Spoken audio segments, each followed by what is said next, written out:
Russia officially declare war on Ukraine? That is the big question as Moscow prepares to mark a significant anniversary. It's leading some Western officials to believe a declaration could happen tomorrow.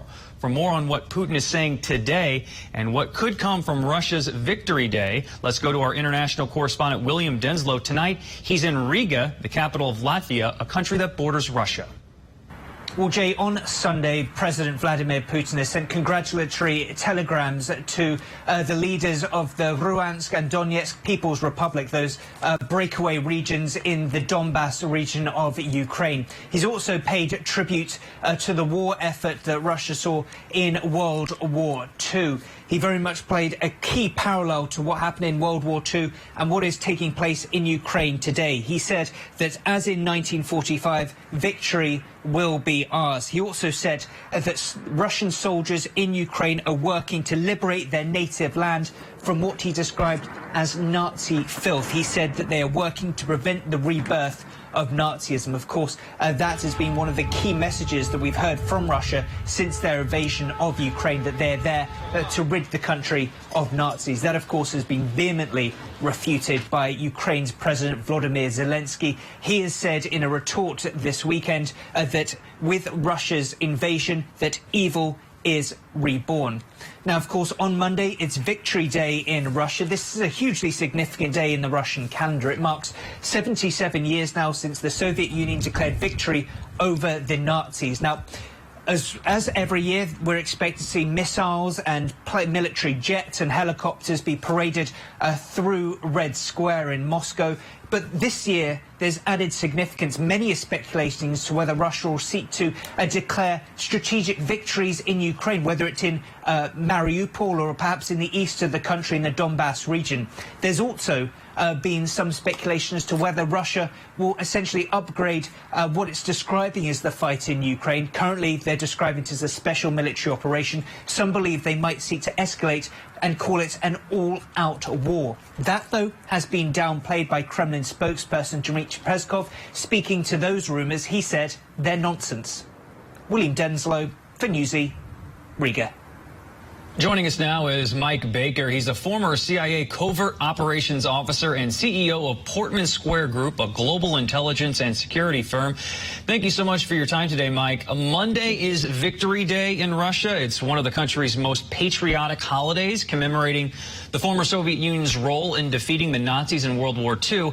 Now, many Western leaders believe Putin could formally declare war on Ukraine tomorrow. What would an official declaration of war mean for this conflict then?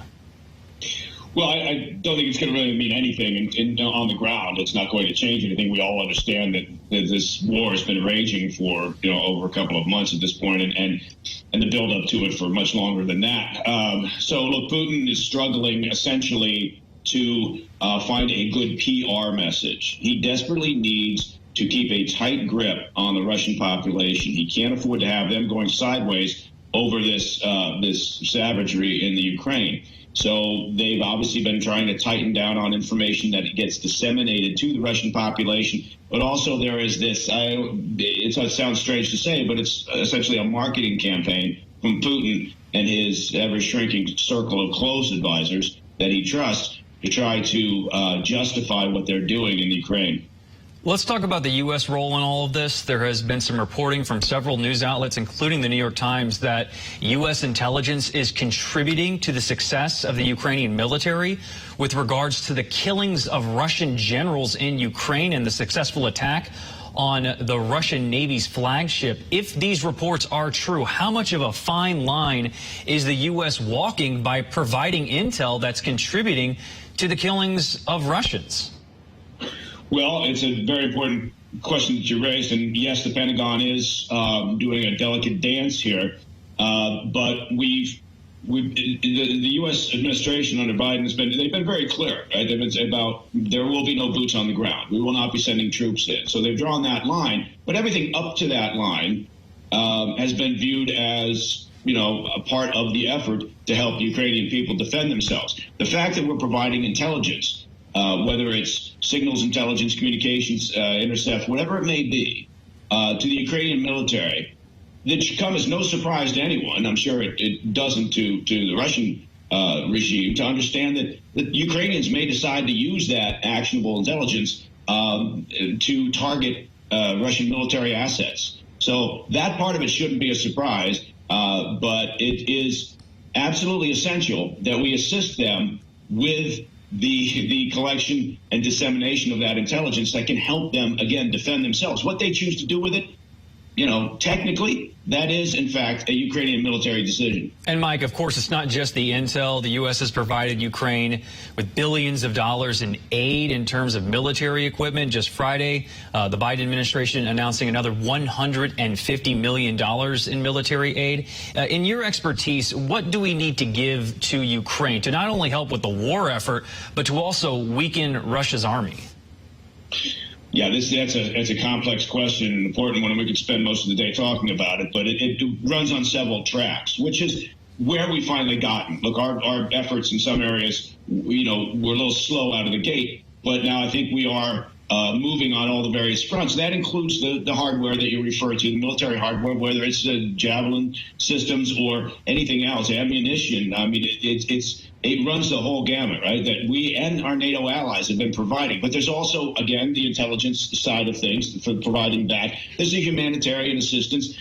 This runs on numerous tracks all at the same time. And part of it also is an information campaign. The need to get more information into Russia to the population so that they understand exactly how brutal Putin and his cronies and the military have been in the Ukraine, and that their reasons for being there have nothing to do with what Putin is trying to tell them. And so all of these various efforts combined together, and nobody should kid themselves. I think early on we were all hopeful that this could be a couple of weeks perhaps, and then we could find some sort of reasonable settlement and we could stop the killing. But people, I don't think at this point, believe that's going to be the case, and we could well be in for a very long slog. Yes, months could turn into years, according to some experts. Mike Baker, former CIA covert operations officer and CEO of Portman Square Group global intelligence and security firm. Thank you for your time and insight, sir. We appreciate it. Sure. Thank you, man. Take care.